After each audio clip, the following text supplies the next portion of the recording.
Yes, beautiful people, we are back with another video. We are here for the gym opening of Powering Through Performance Gym.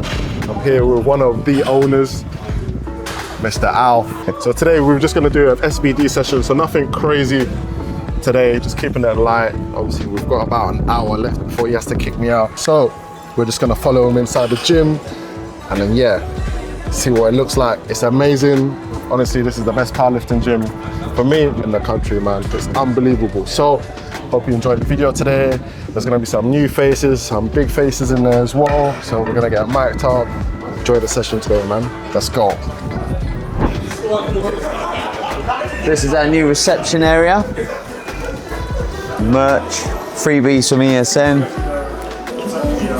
This is where the magic happens, the new hub of lifting.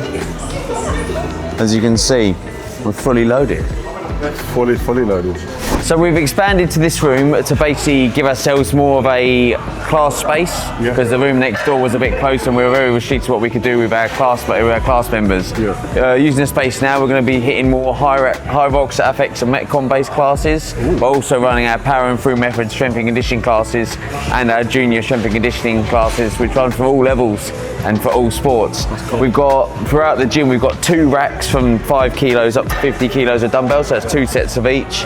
Kettlebells range from 8 to 48. This is where all the magic will happen. Honestly, 10 out of 10. Just look at the lighting. Just look at the little details. Yeah, look at that. Yeah. So there won't be too much talking in today, other than obviously what we've spoken about already. The rest is just going to be pure action, man. So enjoy the video.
So, powerlifting tax.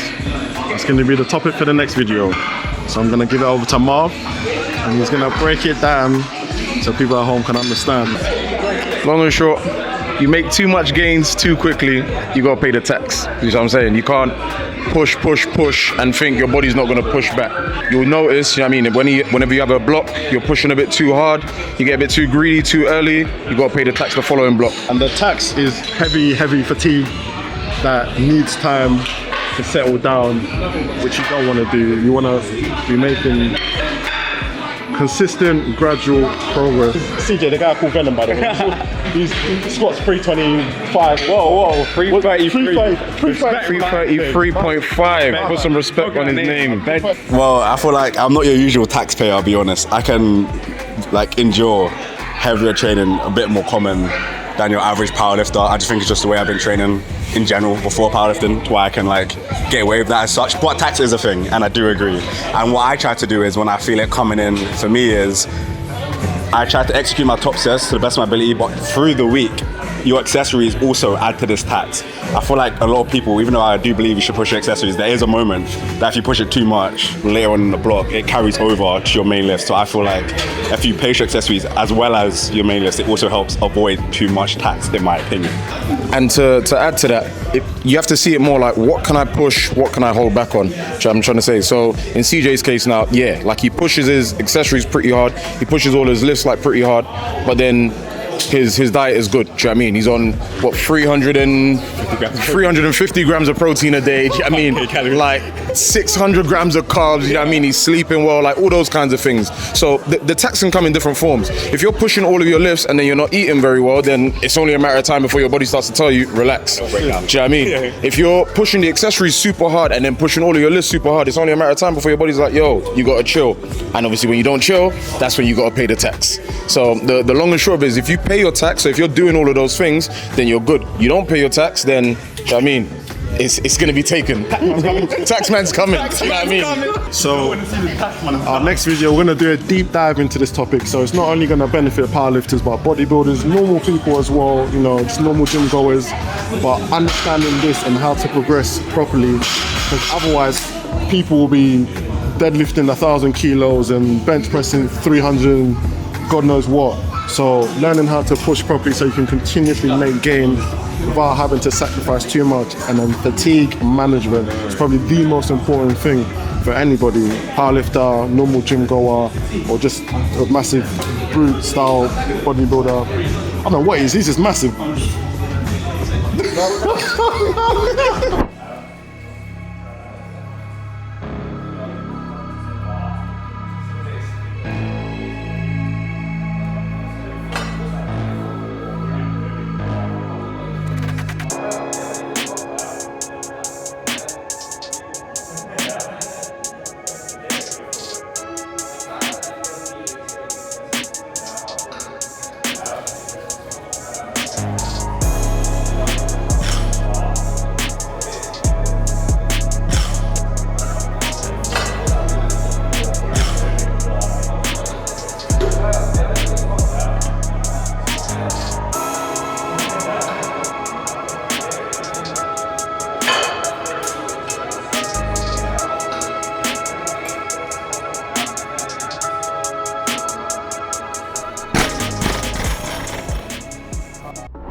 Yes, people, we are here with a Quinn and these two are something special, man. Obviously, we've got some footage of them. Small, yeah. Something light. Yeah, you know, something light. You know, RP6 kind of, you know what I mean? Definitely, So, yeah, so obviously I've been doing powerlifting for about, this will be 3 years. I guess I've gone international this March. So my recent competition was, my last competition was in March, which was the Europeans.